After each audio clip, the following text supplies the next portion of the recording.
Hello, I'm Dr. Bruce Finklea, and joining me is Dr. Gheni Platenburg. We're both assistant professors of mass communication here at the University of Montevallo.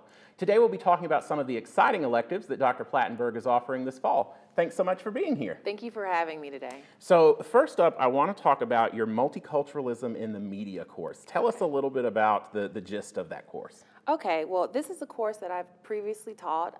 Here I did it as an independent study, but I taught it multiple times at Louisiana State University.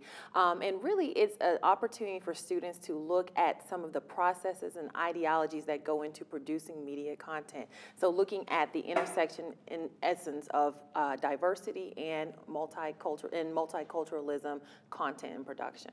So what are some of the things that you'll be doing with students in that class? I have a couple exciting projects scheduled, so I don't want to reveal all of them. Secrets. We like well, I gotta get them to come. So that's the ultimate tease right there. You have to sign up to find out. Exactly. But a lot of the projects I do are hands-on. Give students an opportunity for discussion, opportunity to actually experience what it might be like to live a day in the life of someone else. I like to do one that specifically deals with gender. So giving people who may not necessarily be aware of social constructs of, what does society define as a woman, or how does society define a man, and giving people an opportunity to experience those different spaces. Okay. So why do you think, we're seeing more representation in media now than really ever before? What are your hopes for a student that takes this class that they'll be able to do once they get done?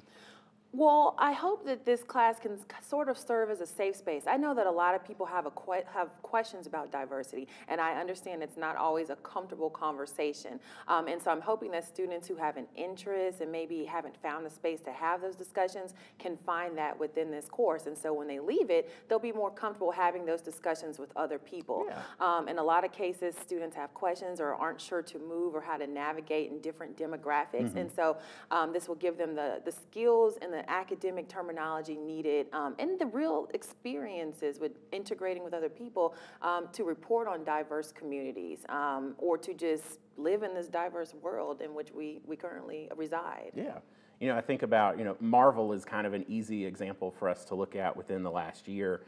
You have a film like Black Panther, and now granted, I'm watching it as a white man, but to be able to go and watch that and see a film where all the leads are African, and to see that example of just different cultures, like for me, I was like, and I'm bringing that media research there too, and I'm like, I enjoyed that so much. And so I think about, a student being able to really sit down and learn about, this is how it can be interpreted in the media, I think is a great thing. So, and that class is on Tuesdays from 5 to 7:30. Are there any prereqs? No. Perfect. So anybody can hop in on that class. So let's move on to your other elective, which is MC 400 Computer-Assisted Reporting. Tell us a little bit about that one. Well, I think that students who have an interest in doing more investigative work haven't really had a previous outlet to do that within our program. And so I think that this will give them an opportunity to delve into data, how to find data and find untold stories, as well as give them an opportunity to report on different trends and demographics that are taking place within our society. Let me be very clear that computer-assisted reporting does not necessarily mean that you need to know how to code. I am not a coder. I cannot teach you how to code, but you can get around that. And so we're not doing any coding, no database, no website building, but we are going to be mining data. No statistics needed either, just to be clear. Yeah, because when I was a high school senior and I was making the rounds and all, I came for a tour, and one of the professors here at the time said, "We are mass comm, not math comm." Because I asked him, like, how much math was involved in it? Because in my mind, it was a lot. So you talk about mining data.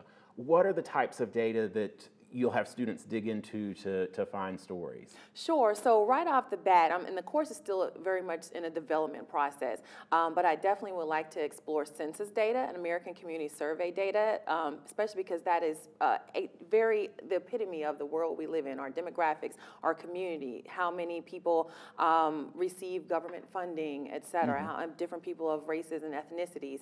But I actually recently found out that I got a faculty learning and teaching grant. Yeah. And so I'll be taking that to the Teachapalooza at the Poynter Institute this summer. And so one of the things we'll be discussing is data journalism and computer-assisted reporting. And so I'm so jealous. And so I am definitely hoping to come away with that with a lot of fresh new ideas and projects that I can incorporate into the course. What are, and you may not be able to think of something off the top of your head, but what are some examples of computer-assisted, data-driven reporting that you've seen lately that just stand out as a story that without these skills would never have been uncovered?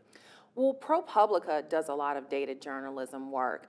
And an exact example is escaping me right now, but I can speak to one that I've done in the past. I looked at mortgage data this was back when the subprime loans were really big and it was a really big story. And so I was able to gather how many people had received a subprime loan in Tuscaloosa and go and interview some of those people. So not only did I have the anecdotal stories to talk about how these subprime loans had affected people's lives, people were losing their homes, losing their livelihoods, but also I had the data to back it up. And so that is the epitome of what I want students to take away. Data is not just numbers. It is the complement or the conflation of numbers with real stories from real people and how that data affects them.